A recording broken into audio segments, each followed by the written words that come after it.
이번 겨울일리 수련의 주제가 무엇인지 알고 계신가요? 갓생이에요. 네, 맞아요. 갓생 크리스천입니다. 여러분 갓생하고 계십니까? 작년에 많이 사용했던 신조어 중에 이 갓생이 있더라고요.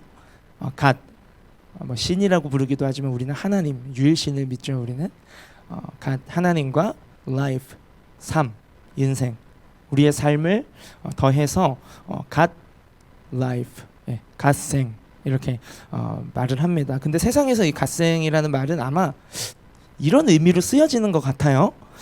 내가 신이 돼서, 내가 하나님이 돼서 내가 원하는 것을 내가 이루어가기 위해 루틴적으로 부지런히 살아가는 삶을 갓생이라고 부르는 것 같습니다. 갓은 나고요, 하나님 아니고. 내가 하나님이 되어서 나를 위해서 내 힘으로 내 노력으로 그렇게 부지런히 살아가는 삶을 갓생한다라고 표현했던 것 같아요. 그러나 그리스도인은 세상과 다른 의미의 갓생을 살아야 합니다.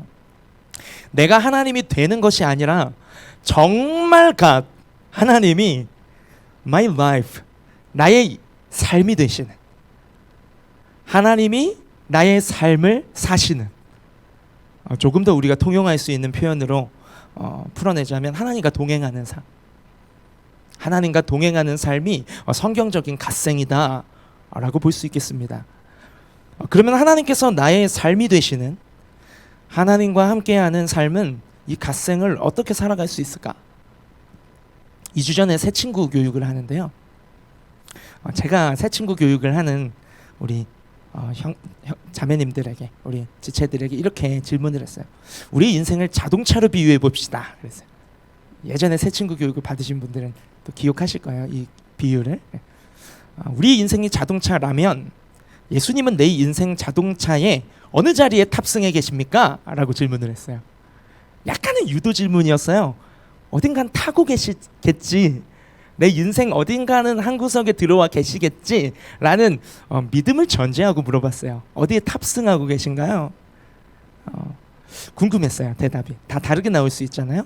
그런데 머뭇거리던 차에 한 자매님께서, 익명의 자매님께서 다른 모든 새 친구들의 구독과 좋아요를 싹쓸이해가는 대답을 해주셨어요. 그 대답이 무엇이었냐면 예수님은 내 인생 자동차에 루프탑처럼 매달려 계십니다 라고 말씀하시더라고요. 하나님이 계신 것도 알겠고요, 나보다 높으신 분도 맞고요, 또 뒤돌아볼 때 하나님이 항상 나를 붙잡아 주셨습니다. 그러나 조수석이 아니에요. 뭐 운전석은 더더욱도 아니고요. 죄송하지만 뒷자리도 아니에요.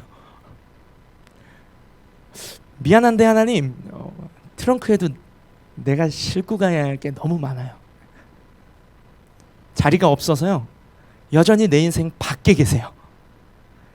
안 계신 건 아닌데요, 내 인생 밖에 위에 계셔서, 나보다 높으셔서 위에서 나를 붙잡아 주고 계시고, 어떻게 보면 내 인생 질주하는 내 갓생 가운데 하나님은 매달려 계신.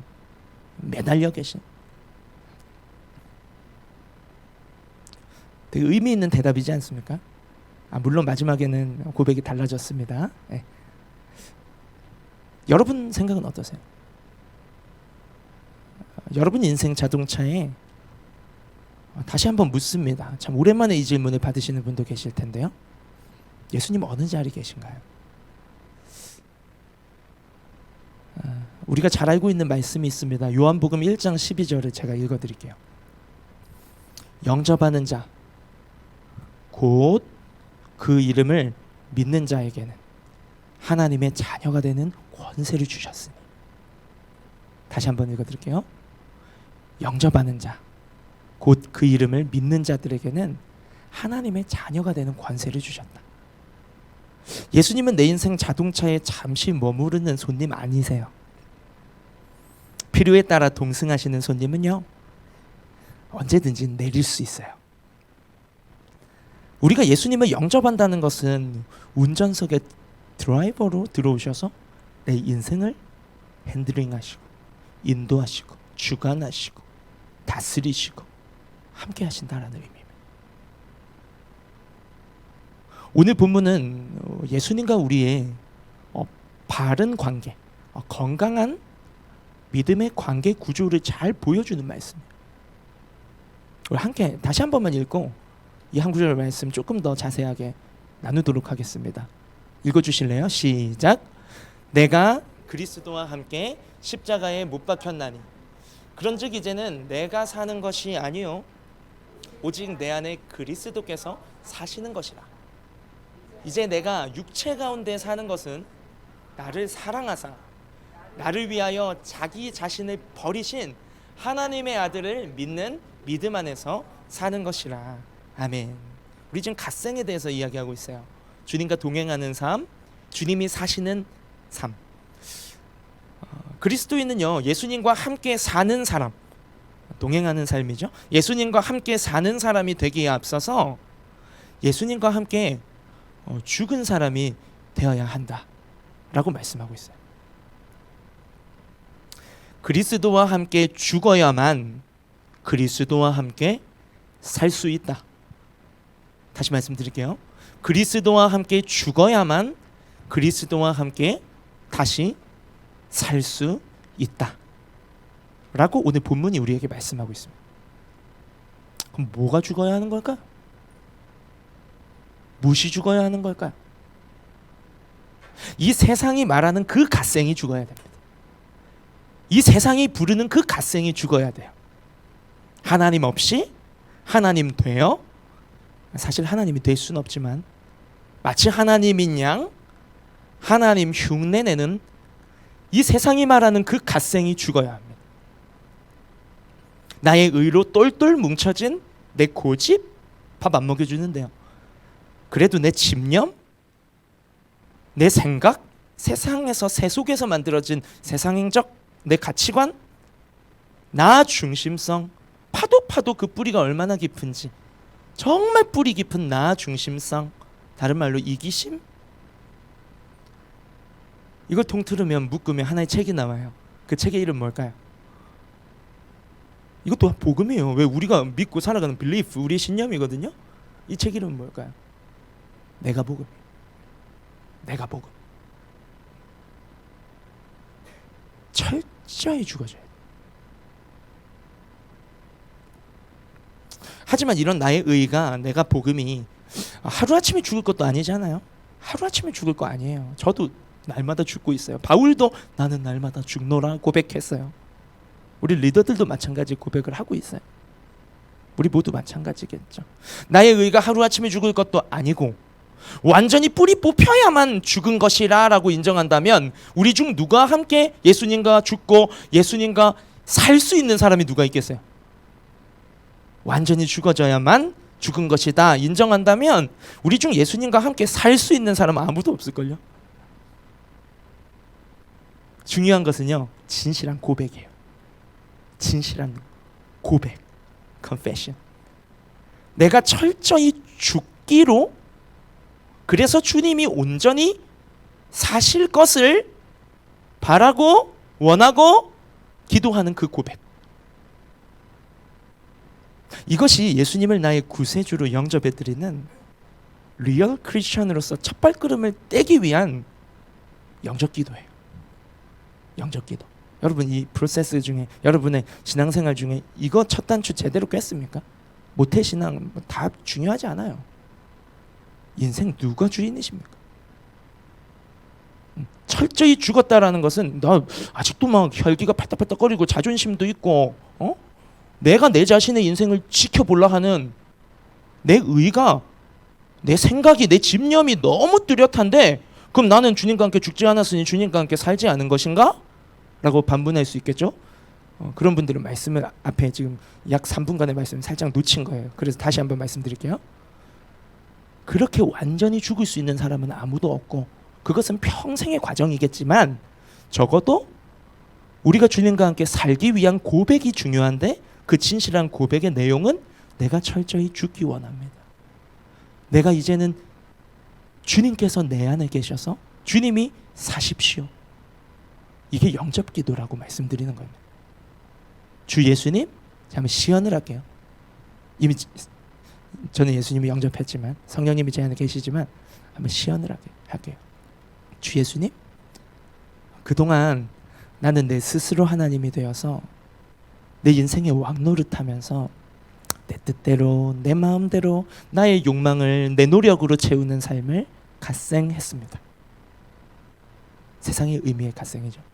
그러나 하나님은 죄인인 나를 구원하기 위해 하나뿐인 아들 예수님을 보내주셨고, 예수님은 내 죄를 대신해서 십자가에 피 흘려 죽으심으로 그 피의 맹세, 그 피의 언약으로 내 모든 죄를 용서하셨습니다. 죄인을 의인 삼으셨습니다.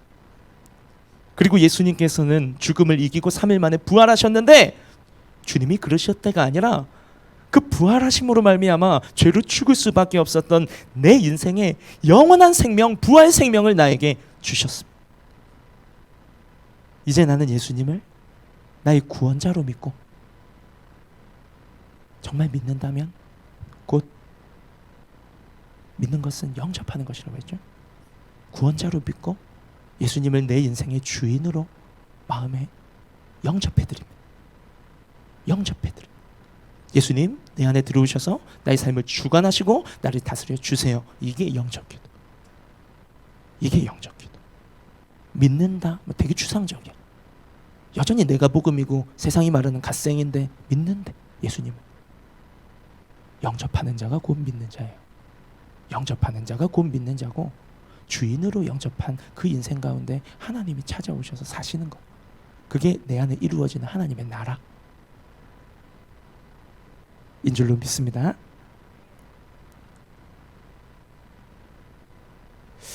이게 아니라는 거예요. 예수 믿을 테니 복 주세요. 예수 믿을 테니 천국 가게 해주세요. 예수 믿을 테니, 제 궁금한 거인데 이거 답해 주시고, 예수 믿을 테니 시험도 잘 보게 해주시고, 돈도 잘 벌게 해주시고, 그럼 뭐 교회 기관을 위해서, 이 공동체를 위해서 제가 돈 좀 팍팍 벌게 해주시면 뭐 조금 사회 봉사치고 뭐 좀 하지요. 내가 뭐 좀 주님 위해서 뭐 좀 하지요. 이건 믿는 거 아니에요. 여전히 나 중심으로 내가 복받고 내가 잘 되고 내가 주를 위해 뭘 하고, 여러분은 주님이 지으셨는데 내가 주님을 위해 뭘 하고, 이건 아닌데, 이건 첫 단추부터 잘못 깨어져 있는 건데, 이건 예수님 믿는 거 아니죠. 양심이 있다면 우리 진실하게 표현해야죠. 예수님 이용하는 거예요. 예수님이 이용하는 거예요. 잘 사용하는 거예요. 누구는 젠틀하게 사용할 수도 있어요. 바리새인들은 젠틀하게 예수님을 사용했어요. 되게 종교적 격식이 있어 보였고요. 남들이 보여지는 자리에서 남들이 보이는 만큼의 봉사를 했고요. 그러나 그 인생을 예수께 드리진 않았어요. 도리어 예수님을 못 박았죠. 주님은 죄인인 나를 살리려고 먼저 당신의 생명을 기꺼이 버리신 분이세요. 누구를 위해? 날 위해. 그분이 먼저 버리셨어요. 당신의 생명을 날 위해. 그러니 그분을 나의 인생의 주인으로 영접해 드린다라는 것은요, 동일한 의미예요. 동일한 의미. 주신 사랑에, 생명 주신 그 십자가의 사랑에 내가 반응함으로써 주님을 믿는다, 영접한다는 의미는 세임이라고요. 나도 기꺼이 내 삶을 주님 손에 맡겨드리겠습니다.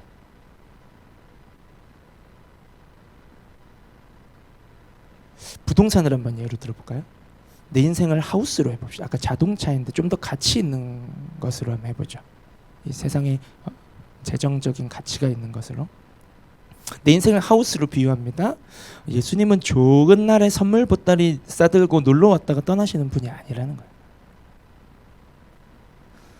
기분 좋은 날 친구 불러서 밥도 해주고 차도 마시고 같이 이야기하는 것처럼 그렇게 주님 불러와가지고 같이 시간 보내고 잘 가세요 예수님 하시는 분 아니라는 거예요. 예수님을 영접한다는 것은요, 예수님을 믿는다는 것은요, 그동안 내 소유인 줄 착각하고, 여러분 내 소유였는데 주님께 드리는 게 아니에요. 하나님이 지으신 거 다 하나님 거예요. 이 세상의 왕은 하나님이에요. 우리뿐만 아니라 우리를 포함해서 세상 물정 모르고 내가 복음으로 갓생하고 있는 세상 다 사람들 포함해서 모든 피조물의 자연 세계에 피조 세계의 창조주, 주관자, 왕, 주인 하나님이신데요. 그 인정해드리는 게 복받는 인생이지. 그 인정해드리는 게 대단한 희생하는 거 아니에요. 복받는 삶으로 돌아가는 거지. 하나님과 불큰 데서 죽음이 찾아왔고 모든 우리의 눈살을 찌푸리게 만드는 일들이 다 하나님과의 관계의 단절에서 온 죄의 열매들인데, 내가 그동안 내 소유라고 여겼고 내 것이라고 착각했던 내 인생의 집문서에 내 이름을 지우고 원래 써 있어야 마땅한, 원래 써져 있어야 하는 집주인이 맞는 그분인 예수 그리스도의 이름을 적는 것, 그게 내 인생의 예수님을 영접하는 것. 이것을 한 문단으로 줄이면 인생의 주도권 이양, 인생의 주도권 양도, 이게 예수님 믿는 거, 곧 영접하는 거. 이렇게 예수님을 영접하는 나의 인생에 어떤 일이 일어날까요? 어떤 일이 일어나고 있으신지를 한번 스스로 생각해 보시면 되겠네요. 바라기는 모두 예수님을 영접하신 분들이니까 어떤 일이 일어나고 있나요? 내 인생의 새로운 집주인께서요, 본래의 주인이긴 하지만 내 인생의 새로운 집주인께서 내 인생을 이렇게 관리하는 손길을 경험하고 계신가요? 내 의지와 내 힘과 내 노력과 내 자원으로는 여력이 부족해서 방치되어 왔던 무너진 삶의 영역들이 예수님이 주인으로 들어오심으로, 그 창조주 구원자가 주인으로 들어오심으로 청소가 시작되는 게 느껴져요. 수리가 시작되는 게 느껴집니까? 수리하니까 좀 너무 기계적입니까? 수술이 되어져 가고 계시나요?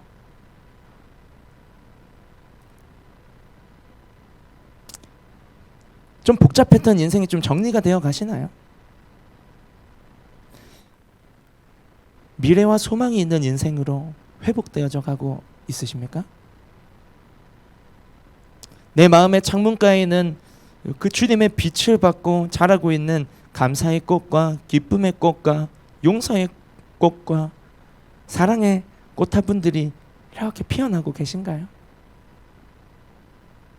그렇게 주님의 향기로 내 마음이 물들고 내 표정이, 또 나의 삶의 행동이, 내 말이 물들어가고 계신지요? 바로 이러한 현상들이 예수님이 내 인생의 주인으로 들어오셔서 그동안 방치되어 왔던, 나로서는 어찌 손 쓸 수 없었던, 그냥 내가 할 수 있는 그 부분 챙기며 그냥 살고 있었던 나의 집 전체를, whole body, 전인격을 하나하나 뚝딱뚝딱 고치고 힐링하시고 회복시키시고 세워가시는 작업들이란 말이죠. 이런 것들이 있다 한다면, 아, 예수님 내 안에 계시네, 내가 예수님 영접한 인생 맞구나, 이렇게 생각하셔도 돼요.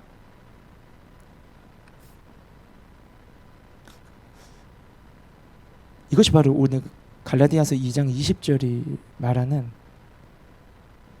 이 텍스트가 실현되었을 때 나타나는 현상들을 제가 지금 말씀드린 것입니다. 내가 그리스도와 함께 십자가에 못 박혔나니 이제는 내가 사는 것이 아니에요. 주인이 사셔야죠. 내 안에 그리스도께서 사시는 인생. 여러분, 이게요, 요한복음 1장 12절의 구조와 스트럭처가 동일하게 반복되고 있어요. 즉 나를 사랑하사 나를 위해 자기를 버리신 하나님의 아들을 믿는 인생은 바로 이런 인생이야. 요한복음 1장 12절이 스트럭처가 똑같죠? 영접하는 것이 곧 믿는 것이야. 갈라디아서 2장 20절에는 저자는 다르지만 같은 성령께서 한 번은 사도 요한을 통해 그렇게 말씀하셨지만 이번에는 사도 바울을 통해서 동일한 복음을 갈라디아 2장 20절에 새겨 놓았어요. 내가 예수님과 함께 죽고 내 안에 그리스도께서 사시는 것이, 내 안에 예수님이 들어와 주인으로 사시는 것이 나를 사랑하셔서 나를 위해 자기의 생명을 버리신 하나님의 아들을 믿는 믿음이다라고 말하고 있는 거예요. 갈라디아서 2장 20절은 요한복음 1장 12절과 동일한 메시지. 예수님은 어떤 분이십니까, 여러분? 태초부터 하나님과 함께 계셔서 나를 창조하신 영원한 말씀이시잖아요. 말씀이 육신을 입고 오신 분이 예수님이시죠. 예수님 어떤 분이십니까? 창조주이실 뿐만 아니라 나를 사랑하셔서 나를 위해 자기의 생명까지 내어주실 만큼 정말 진심으로 나를 사랑하시는 분. 말만 하는 게 아니라, 박 목사처럼 말만 하는 게 아니라 사랑하면 뭐가 있어야지. 예수님은 생명을 주셨어. 나를 위해 생명을 주셨다고. 이건 보통 일이 아닌데 우리가 너무 귀로만 듣고 머리만 때려가지고 생명을 주신 게 너무 당연한 것처럼 우리 안에 굳어져 버렸어요. 머리 복음, 삶을 움직이게 못 만드는 머리 복음, 그건 차라리 안 믿는다고 여기세요. 아는 것을 믿는 것과 동일시할 때 우리는 바리새인이 되고 맙니다. 틀림없이. 바리새인 그랬잖아요. 나 안다 근데 안 살잖아. 나 안다 그러는데 안 살아. 근데 믿는데. 그 믿음을 뭘로 정의하는 거예요? 삶으로 정의하는 게 아니라 알므로 정의하는 거예요. 우리의 상태는 어떻습니까? 스스로 진단해 보시길 바랍니다. 날 위해 생명을 주실 만큼 나를 사랑하시는데 그 사랑이 절절하게 다가와요? 누가 날 위해서 내가 좋아하는 타르트 하나 사주고 아이스캡 한 잔 사줘도 그거 막 꽤나 감동이지 않습니까? 그걸 사랑을 느꼈다라고 표현하죠. 생명 주신 예수님은요, 여전히 문전박대 당하고 위에서 루프탑처럼 달려서 막 팔팔팔팔팔팔 거리면서 내 인생을 막 이렇게 붙잡아주고 계시고 나는 막 갓생하고 있는 거 아닙니까? 세상 말로. 그러면 안 된다. 창조주이시고 나를 너무 사랑하시고 나보다 나를 더 사랑하시고 나는 내 인생이 어디로 가는지 골로 가는지도 모르고 막 가는데 예수님은 나를 너무 사랑하셔서 자신의 생명을 버리실 뿐만 아니라 나를 끝까지 붙잡고 놓지 않으시는 거예요. 바른 길로 이끌어 주시려고. 그러니까 나보다 나를 더 사랑한다는 말이 논리적이죠. 예수님이 나보다 나를 더 사랑하시고 나는 연약해서 맨날 자빠지고 흔들리고 변심하고 변덕 부리고 배신 때리고 뒤돌아가고 우리 모두가 그렇잖아요. 그죠? 저도 그렇고. 근데 그분은요, 우리를 도우실 수 있는 분. 그분의 능력에는 한계치가 없으셔서 무한한 능력을 우리를 위해 사용하시는, 에너지를 아끼질 않으세요. 여러분 구할 때마다 하나님은 날 위해 일하시잖아요. 네. 에너지 배분을 정확하게 계산해서 하영이를 위해서는 0.3%, 박신우 목사를 위해서는 0.1%. 하나님 이렇게 계산 안 하신다. 내가 구하는 만큼, 내가 붙잡는 만큼, 내가 하나님 도와주세요 하고 손을 펼칠 때마다 하나님은 그 무한하신 능력으로 나의 삶을 찾아오셔서 지혜가 되시고 용기가 되시고 힘이 되시고 우리의 삶의 능력이 되어주시는 분. 우리 예수님을 말하자면 밤새야 되잖아요. 왜 66권에 풀어져 있는 예수님의 성품과 그 권능과 그 능력과 그 어떠하심을 어찌 다 이 시간에 말할 수 있겠습니까? 직접 말씀을 열고 보시죠. 예수님은 어떤 분이신가? 무엇보다 나를 직접 디자인하신 분이세요. 아까도 말씀드렸듯이 창조주이십니다. 예수님은 아버지와 함께 창조의 자리에 계셨어요. 빛이 있으라 할 때 그 말씀이셨단 말입니다. 그러니까 디자인하신 그분이 내 인생을 아시죠? In my future, 나의 미래도 아시죠? 그런데 내가 살고 있는 이 세상은 아실까? 그럼요. 이 세상의 창조주이신데. 그러니까 내가 죄로 좀 망가졌고 죄의 권세가, 공중의 권세 잡은 마귀의 권세가 주둔하고 있는 죄의 열매도 막 뒤죽박죽 섞여 있어서 우리는 가끔씩 어리석은 질문도 하잖아요. 전쟁이 왜 있나? 하나님이 계신데. 죄가 있어서 있대. 맞잖아요. 하나님 있는데 왜 사람이 죽나? 네가 죽였잖아. 네가 예수님 안 믿고 죄인으로 살고 있어서 네 열매로, 네 욕심의 열매로 옆에 있는 사람들이 죽어간대. 하나님 모르는 사람 다 하나님 변명해. 하나님 막 도마에 올려놓고 판단해. 막 하나님. 물론 하나님은 심판의 날까지 지금 당장 와서 다 쓸어버리고 공의를 실현하실 수도 있고 구원하실 자 지금 믿는 여러분 구원하실 수 있지만 우리가 조금 더 참고 기다리면서 오늘 또 저녁에는 우리의 사명에 대해서 또 나누게 될 텐데 간증도 들을 거고요. 우리에게 맡겨진 사명이 있기 때문에 좀 더 기다리시는 거예요. 하나님도 빨리 구원해주고 싶지. 얼마나 예수 믿는 삶이 좁은 길인데 얼마나 복음 전하는 삶이 세상 정말 빡빡한 세상 속에 더 손해보고 희생하는 때로는 그런 삶인데 하나님도 우리 빨리 건져내주고 영원한 하나님의 나라 빨리 펼쳐주고 싶죠. 근데 왜요? 죽어가는 영혼들이죠. 죄 가운데. 그 죄의 열매가 마치 하나님보다 더 강한 것처럼 세상의 그 권세와 거짓의 아비 마귀의 막 그 권능이 막 눈에 보이기에는 막 우리가 이 세상 속을 사니까 하나님보다 더 센 것 같고 막 그러지만 여러분 걱정하지 마세요. 반드시 끝은 옵니다. 성경에 나오는 현상들과 대조해 봤을 때 곧 와요. 우리 살아있는 생에 올 수도 있어요. 그리고 그런 신앙으로 살아야 돼요. 그건 이단이 아니에요. 1세기 그리스도인들도 그랬어요. 성경을 기록하는 기록자들도 그랬어요. 주님 곧 오신다 믿고 살았어요. 근데 진짜로 이제는 곧 오십니다. 성경을 좀 읽어보시면 성경에 나오는 말세의 징조들이 다 이루어지고 있어요. 그러니까 이단들이 돈 벌려고 득세하는 거죠. 내가 재림주가 한번 되어볼까? 그러면 좀 돈 좀 벌 수 있겠는데 나에게 오라! 근데 예수님은 눈에 볼 수 있지 않게 임하신다고 했죠. 그때와 시는 아들도 모르고 천사도 모르고 아버지만 하신다고 했어요. 정말 예수님이 몰라서? 아니요. 하나님의 주권을 인정해드리는 거예요. 예수님도.